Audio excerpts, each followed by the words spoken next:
Psikologi mengatakan bahwa terkadang mantan adalah jodoh, tapi mungkin ngaca dulu.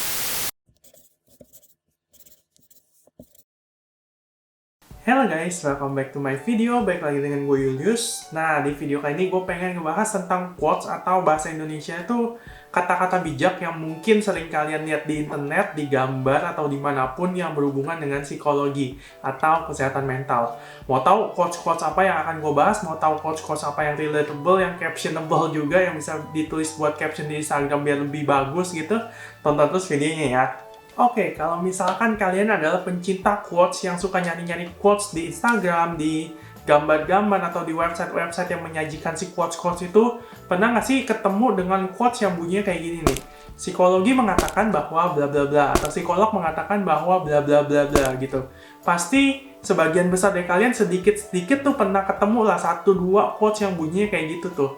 Nah, di sini gue pengen bahas apakah quotes itu benar-benar secara psychologically true atau secara psikologis itu benar-benar benar gitu, ataukah memang cuman sekedar gimmick dari si pembuat quotes menyertakan embel-embel psikologi atau psikolog supaya quotes tersebut terlihat ada dasarnya, quotes tersebut terlihat ilmiah sehingga orang-orang bisa percaya dengan quotes yang dibuat tersebut gitu. Jadi nanti gue akan sajikan beberapa quotes yang akan berhubungan dengan yang psikologi mengatakan atau psikolog mengatakan bla bla bla itu, dan kemudian gue akan komentari apakah itu benar atau memang itu cuman akal-akalan doang gitu ya. Daripada lama-lama lagi, kita masuk aja ke quotes yang pertama. Di sini ada quotes yang gue temuin di internet yang cukup sering dapat ditemukan di mana-mana yang ngomongnya kayak gini nih. Psikologi mengatakan ketika seseorang muncul dalam mimpimu, maka sebenarnya orang itu kangen dan ingin melihatmu. Nah, menurut kalian tentang quotes ini tuh gimana? Apakah kalian percaya dengan quotes ini atau enggak? Komen di bawah ya, komentar kalian dengan quotes ini. Nah, kalau misalkan menurut gue sendiri, si quotes ini adalah quotes yang benar-benar cukup misleading kepada dulu orang sih sebenarnya. Kenapa misleading? Karena gini, ketika lu mimpi, sumber dari gambaran mimpi itu adalah sumber dari dalam diri lu, bukan dari orang lain, ibaratnya gitu. Jadinya, itu adalah mengungkapkan semua perasaan lu, semua alam bawah sadar lu gimana, pikiran lu kayak gimana, emosi lu kayak gimana, itu dituangkan dalam bentuk mimpi. Jadi ketika dibilang bahwa ketika lu mimpi tentang seseorang, maka seseorang itu kangen dan ingin melihat lu. Jadinya, itu kan sama aja kayak itu kan kangen, itu kan perasaan orang lain, man. Mungkin ketika lu mimpiin perasaan orang lain gitu, mimpi gambar-gambar dari perasaan orang lain yang muncul di mimpi lu, itu kan mana mungkin, karena balik lagi, dream is all about you, is everything about you gitu.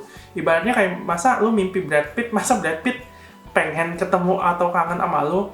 Logikanya di mana? Nggak nyambung gitu jadinya. Bahkan Brad Pitt aja mungkin nggak kenal sama lu siapa. Lu cuma salah satu di antara berjuta-juta, bermiliar-miliar fan-nya yang dia juga nggak tahu gitu siapa. Nah, sebenarnya jadinya ini adalah hal yang sebenarnya misleading gitu. Jadi kalau kita bahas lebih lanjut lagi nih, mimpi itu sebenarnya apa sih? Mimpi itu tuh sebenarnya adalah gambaran dari alam bawah sadar lu. Gambaran alam bawah sadar lu berupa perasaan, pikiran, emosi-emosi lu, dan sebagainya yang tertuang dalam bentuk gambar, atau digambarkan, atau dalam bentuk cerita kayak gitu ya, yang dimunculkan oleh otak tuh secara nggak sadar gitu selama kita tidur atau di fase-fase tidur tertentu kayak gitu. Jadinya ketika kita mimpi, yang keluar ya alam bawah sadar kita semua. Jadi kalau misalkan lu mimpi tentang seseorang, bukan berarti seseorang itu kangen atau pengen melihat lu, tapi mungkin ngaca dulu apakah lu yang kangen atau lu yang pengen melihat orang itu apa enggak, kayak gitu. Jadi sampai sini clear ya, ketika lu mimpi tentang seseorang bukan berarti orang itu pengen melihat lu, tapi mungkin lu nya aja yang pengen ngelihat seseorang itu, atau pengen kangen dengan orang tersebut, atau pengen menjadi seperti orang tersebut, atau everything else. Dream is all about meaning, dan meaning itu sangat-sangat personal. Jadinya mungkin itu yang bisa gue simpulkan dari quotes yang pertama. Lanjut aja ke quotes yang kedua. Quotes yang kedua ini quotes yang cukup terkenal juga. Bunyinya itu kayak gini nih. Psikologi mengatakan bahwa jika persahabatan itu lebih dari 7 tahun, maka akan berlangsung seumur hidup. Kalau menurut kalian tentang quotes ini kayak gimana? Komen lagi di bawah ya. Gue pengen tahu tanggapan kalian tentang quotes ini tuh kayak gimana. Oke, kalau menurut gue pribadi, gue pengen ngajakin lu semua untuk berpikir lebih kritis. Jadi, kalau misalkan gue tanya, angka 7 itu munculnya dari mana gitu, sehingga muncul 7 tahun. Kenapa nggak 5 tahun? Kenapa nggak 3 tahun? Kenapa nggak 10 tahun gitu? Kenapa nggak 1 tahun? Nah, angka 7 itu muncul dari mana? sepencarian gua, yang gua lakukan research dan sebagainya, 7 itu bener-bener kayak cuman tebak-tebakan doang, nggak ada artinya sama sekali nih di quotes ini. Maksudnya nggak ada bukti-bukti ilmiah yang mendukung bahwa ketika kita 7 tahun persahabatan itu kan langsung seumur hidup, nggak ada yang kayak gitu tuh. Jadi ini kayak cuman dari pengalaman si pembuat quotes-nya doang nih kayaknya. Mungkin dengan waktu 7 tahun itu kalian udah bisa tahu, kenal dekat dan kenal dalam, luar dalam dari teman-teman kalian, sehingga kalian udah mungkin bisa lebih menerima, lebih memaklumi teman-teman kalian, sehingga persahabatannya itu lebih lancar. Tapi nggak kayak gitu sebenarnya. Walaupun kalian 7 tahun tapi temenan gitu ya, tapi persahabatannya nggak intens gitu, cuman ngobrol sekali setahun doang, ngucapin happy birthday kayak gitu ya, itu ya mana bisa kita simpulkan bahwa itu akan berlangsung seumur hidup. Kalau ada masalah dikit, dianya ngutang sama kita, kitanya lagi utang, dia nggak bayar-bayar juga, kita pasti putus persahabatan sama orang itu walaupun udah 7 tahun kayak gitu. Beda halnya dengan yang 1 tahun, yang masih 1 tahun tapi intens banget nih ngobrolnya, sering sharing, sering tukar pikiran dan segala macam. Mungkin ya orang yang 1 tahun ini bisa menjadi friend for a lifetime gitu buat kalian semua. Jadinya di sini bukan cuman sekedar 7 tahun doang, tapi kita mesti lihat lagi intensitas pertemanannya kayak gimana. Dan yang paling penting adalah ketika kalian mau berteman seumur hidup, kalian dan teman kalian, dua pihak ini harus saling menjaga hubungan pertemanan kalian. Kalau misalkan salah satunya menjaga, salah satunya enggak gitu, cuek-cuek aja ya, nggak akan bisa kayak gitu banget gitu, nggak akan bisa erat banget. Jadi harus ada usaha dari kedua belah pihak untuk menjaga hubungan pertemanan kalian. Lagi pula kalau misalkan semakin tua kita, semakin berumur kita tuh, circle kita tuh akan semakin kecil sebenarnya. Kita juga akan lebih males untuk bergaul dengan banyak-banyak orang gitu. Jadinya kita akan menseleksi teman-teman mana aja yang bisa kita andalkan untuk menjadi teman. Nah, kalau misalkan si orang yang udah 7 tahun tapi intensitasnya kurang itu ternyata kita seleksi, kita bisa singkirin, ya udah, itu berarti kan nggak bisa jadi seumur hidup walaupun udah 7 tahun sesuai dengan quotes-nya juga. Tapi kan ternyata karena intensitasnya kurang, terus cuman ucapin sekali setahun doang dan sebagainya, ya itu akan gugur sendiri. Jadi balik lagi, menurut gue tentang quotes ini adalah bukan seberapa 7 tahunnya yang diperhatikan, tapi seberapa intens lu berhubungan, seberapa dekat hubungan lu dengan teman lu, dan seberapa ada usaha dari lu dan temen lu untuk menjaga persahabatan itu supaya tetap berlangsung seumur hidup.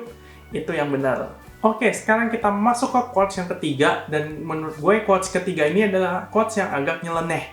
Jadi ada quotes yang mengatakan bahwa gini nih, psikologi mengatakan bahwa terkadang mantan adalah jodoh. Nah, itu pendapat kalian gimana? Komen di bawah tentang pendapat kalian tentang si quotes ini. Kalau menurut gue pribadi, mungkin quotes ini ada benernya, yaitu di kata terkadangnya. Ya terkadang itu kan ya bisa berapapun ya, maksudnya memang ada sih orang-orang yang memang jodohnya sama mantannya, balikan sama mantannya, bisa langgeng sama mantannya, dan sampai nikah sama mantannya dan sebagainya. Memang ada, tapi perbandingannya berapa? Mungkin 1 dari antara 10.000 pasangan, cuma ada 1 nih yang bisa balikan sama mantan dan jodoh sama mantannya. Apakah dari 1 dari 10.000 itu bisa menjadi kita generalisasi gitu? Maksudnya bisa menjadi kesimpulan umum gitu buat kalian semua? Enggak dong, tentunya itu kan cuma case khusus aja jadinya. Jadi menurut gue, quotes ini adalah quotes yang memang diambil berdasarkan kesimpulan-kesimpulan yang memang terlalu mengumumkan gitu, terlalu membuat kesimpulan itu menjadi umum gitu. Padahal ya kasusnya ya cuman 1 dari banding berapa puluh ribu orang doang, kayak gitu yang terjadi. Kalau menurut gue, kalian terserah mau percaya apa enggak tentang quotes ini, tapi kalau misalkan kalian percaya, kerugiannya adalah kalian akan sulit move on ke depannya. Kalian akan masih terus berharap dengan mantannya, kalian akan masih terus stuck di belakang, stuck di masa lalu, dan nggak maju-maju ke depan gitu.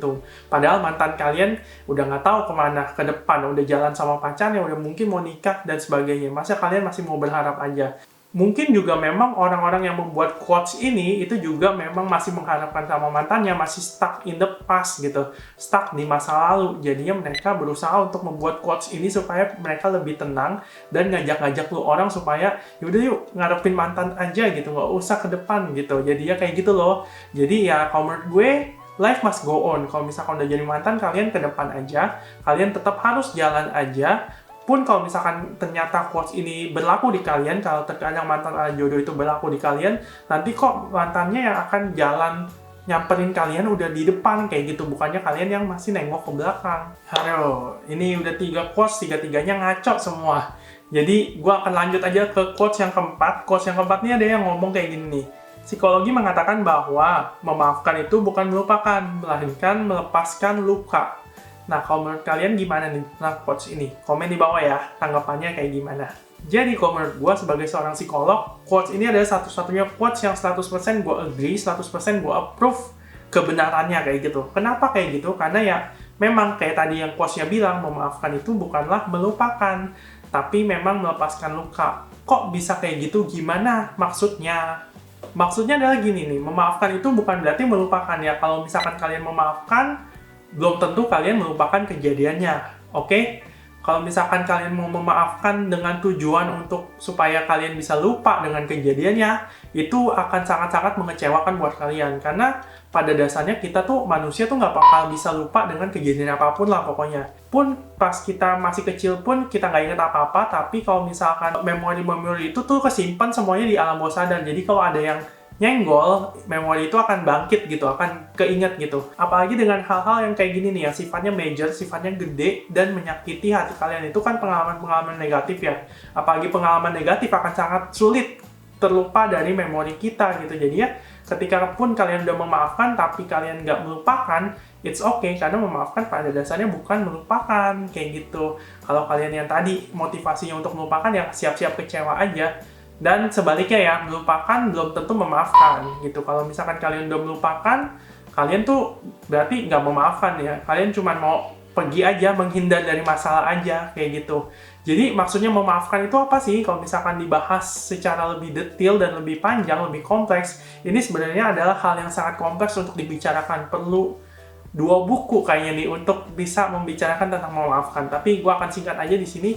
Memaafkan adalah berarti kita udah menerima yang terjadi, ya udah terjadilah kayak gitu. Kemudian kita juga udah menerima bahwa orang yang melakukan kesalahan kepada kita, mereka juga adalah manusia. Mereka sama kayak kita tuh sebagai manusia. Mereka juga berhak untuk mendapatkan pemaafan atau mendapatkan pengampunan dari orang lain gitu. Pun kita udah melakukan banyak kesalahan, toh tetap dimaafkan sama orang lain gitu.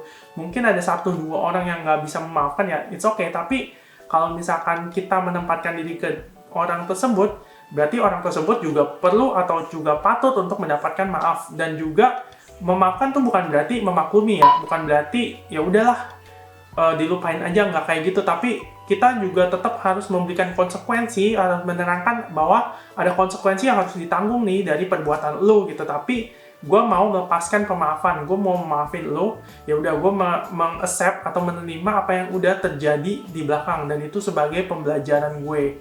Manfaatnya apa ketika kalian udah sampai ke tahap itu? Ketika kalian udah sampai bisa menerima dengan kondisi atau dengan kejadian tersebut, di depannya kalian akan bisa lebih lega atau lebih leluasa ketika membicarakan dengan hal-hal tersebut. Kalian tuh kalau misalkan ada diungkit-ungkit masa tersebut, kalian tuh nggak akan tersinggung, tapi kalian malah lebih bisa menjadikannya sebagai humor, kalian bisa menjadikannya sebagai pelajaran. Kalian udah sampai tahap, ya udahlah itu udah masa lalu, yang penting sekarang gini gitu. Ya udah, waktu itu memang gua ada kesalahan ya, tapi sebagai buat pembelajaran dan sebagainya. Nah, kalau misalkan kalian nggak memaafkan, kalian tuh kedepannya akan makin dendam. Ketika diungkit-ungkit tentang masa lalu, kalian makin akan trauma, emosi negatifnya masih akan muncul, dan kalian juga masih keinget-inget tentang kejadian-kejadian itu. Jadi, benar banget ketika kita memaafkan, yaitu ketika kita melepaskan luka-luka yang ada, supaya kita nggak terbawa ke masa depan lukanya. Jadi, balik lagi, kita bisa lebih leluasa, kita bisa lebih lega ketika kita berhadapan dengan hal-hal yang serupa nih, kejadian di masa depannya. Nah, kayak gitu. Paham ya maksud gue sampai sini, kenapa memaafkan itu adalah bukan melupakan, tapi memang melepaskan luka. Nah, jadi itu dia 4 quotes yang bisa gue kasih di video kali ini, yang formatnya tuh psikologi mengatakan bahwa bla bla bla bla. Dan yang bisa mendapatkan approve dari gue sebagai psikolog, dari 4 itu cuma 1 yang bisa mendapatkan approve dari gue gitu. 3 lagi ngaco gitu jadinya. Jadi ini juga buat belajar ke kalian juga. Kalau misalkan dapat quotes yang bagus-bagus gitu, yang terkesan kedengarannya bagus, jangan dipercaya dulu, dibuktikan dulu apakah itu benar, apakah itu logis, apakah itu masuk akal apa enggak gitu. Kalau misalkan itu masuk akal dan itu memang benar-benar teruji gitu, baru kalian bisa percaya dan kalian bisa ngikutin. Jangan ngikutin hal-hal yang salah. Oke? Oke, jadi sekian dulu untuk video gue kali ini. Thank you banget yang udah nonton. Semoga video gue itu bermanfaat buat kalian semua ya. Kalau misalkan merasa video gue bermanfaat, bisa dong di-share ke teman-teman kalian atau share lewat sosial media kalian. Kalau misalkan kalian suka dengan video gue, klik like aja. Kalau nggak suka, di thumbs down aja nggak apa-apa. Kalau misalkan ada diskusi, saran, komentar, kritik, atau apapun, tinggalkan di kolom komentar di bawah ya. Dan jangan lupa di-subscribe ke channel gue karena gue akan upload setiap hari Selasa dan Jumat jam 18.30. Untuk hari Selasa konten-konten psikologi dan kesehatan mental, dan hari Jumat untuk konten makeup. Nah, jangan lupa di-follow di Instagram gue di @newstef, dan sampai jumpa ke video selanjutnya. Bye-bye!